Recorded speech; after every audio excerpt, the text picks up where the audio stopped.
Hello and welcome to this very first episode. This is just a new thing I'm trying out.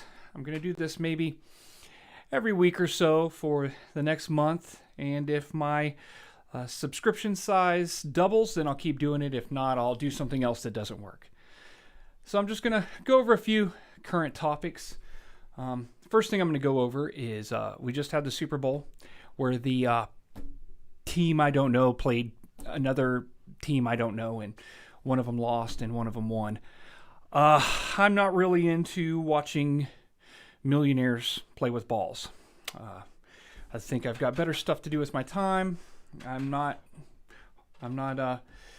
saying anything about you. If you like football, by all means. I like to watch cartoons, so we got that in common. We like childish things. So anyways, football halftime show. A bunch of elderly gentlemen did rap music, and I haven't looked at any of the satanic connections that these things usually have. I do know that these people are they're not people. They're brands. They're very meticulously marketed. They're a reality TV show, like everybody probably knows what that Kanye, the guy who says I'm Jesus, and then says, "Hey, look how godly I am," and then right after he does a big video about how strong his family is, loses his family to some guy that looks like Beetlejuice. You've seen the memes. So anyways, you've got another rapper that's not establishment, Tom MacDonald. He's not a Christian by his own admission. I think he said he believes in God, but I've seen a few interviews, but he doesn't attach to any political party. You'd see that a lot of his stuff is mostly conservative, but he's kind of wild card. And he did a little thing for an album he's releasing. I don't much care for this album. This is a collaboration that he did with Adam Calhoun, something like that. He did another one with a guy named Brandon Hart.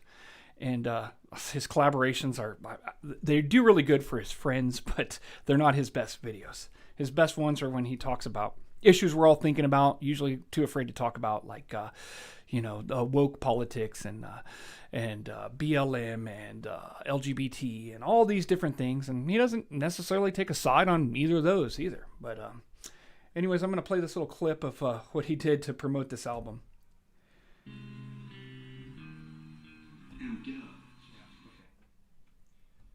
Stop it. Whoops. Okay. Oh, I don't know what I'm doing. Oh, I'm playing the wrong thing here. Okay. Okay, so here's the clip. And get up. Tom, take a knee with me, please. We will be best friends instead of enemies. No, bro, I'm good. I'm gonna stand. My tea's gone cold. I'm wondering why. Got out of bed at all. No, standing. I'm gonna stand, not stand. I'm gonna take your knee. Nobody's taking me. It's plain to see my bravery. Stop. They'll finally stop calling me a white boy cracker. And after, I am now Black Lives Matter. So now that's funny. See, Eminem kind of had that persona when he first came out. I was a kid in the 90s, a teenager. And, I went back and I looked at a few of his stuff before he got really political. And him being political isn't really going out for any particular cause. It's saying, I am 100% for this political party. No matter what they do, they're right. And kind of like The Rock, Dwayne Johnson and everybody else. Because that's one of the problems that we have in our free society here. We've got the freest society that the world has ever seen. The poorest people here have a higher standing of living than higher standard of living than most people who have ever existed in all time, ever in the entire planet. I got my producer over here keeps dropping pins. So anyways, and we've had huge political movements that have tried to destroy this kind of freedom, and you see that and they didn't take over everything. They just took over what matters. They took over the they're in the politics, but they took over the entertainment. They took over the education. And so, they don't need to. There's a quote that goes something like, I don't need to take forced communism. Just give me your kids, and you'll be communist in a generation, something like that. And so you got all these huge establishment people, these people that billionaires make famous so that they can control the narrative that they speak. So now you got 50-year-old dudes saying very political statements like, "If you voted one way, I don't want you to be my fan." That's Black Lives Mathis, Eminem. So, a lot of, we've got such a shallow culture. We demonize, we were at this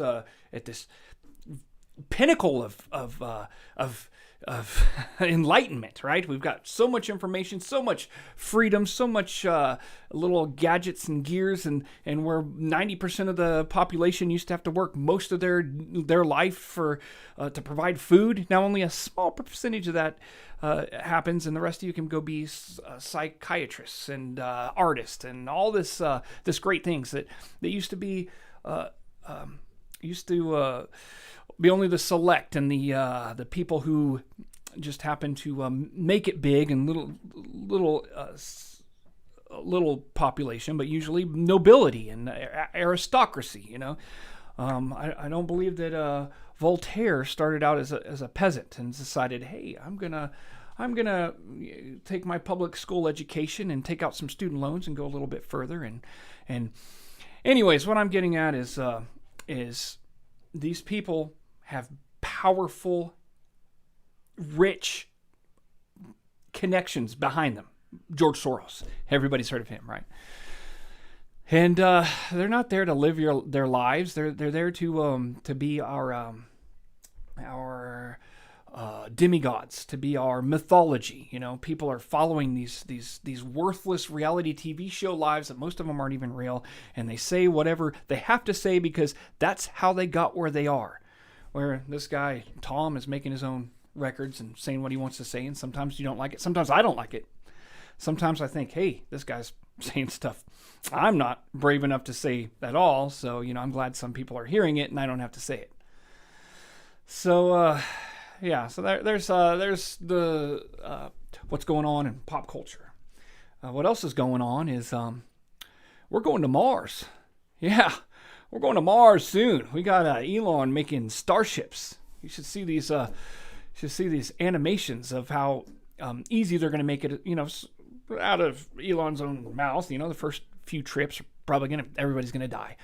Maybe their rocket will blow up, or maybe they'll all starve to death. But after a few iterations, would you be willing to go to Mars? And what do you think about that? I thought before, where does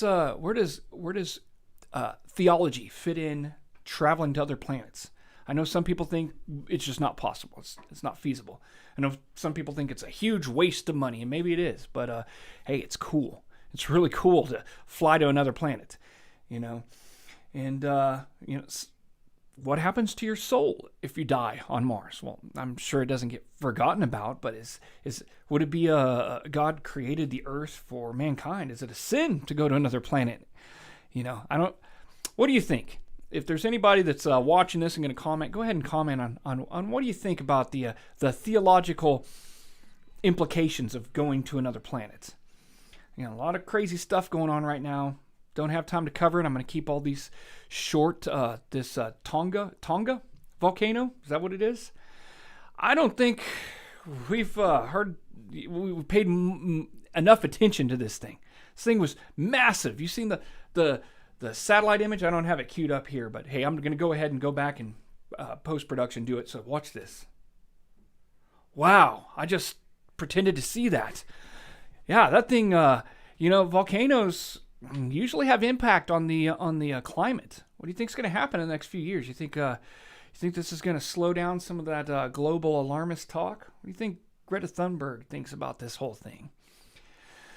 Well, I might have to make these things longer. This is all I'm doing for now. I wanted to get into apports. We'll talk about that next time. Apports. That is things materializing out of nowhere. That has to do with seances, has to do with a lot of demonic things. And I'd like to talk about what you think.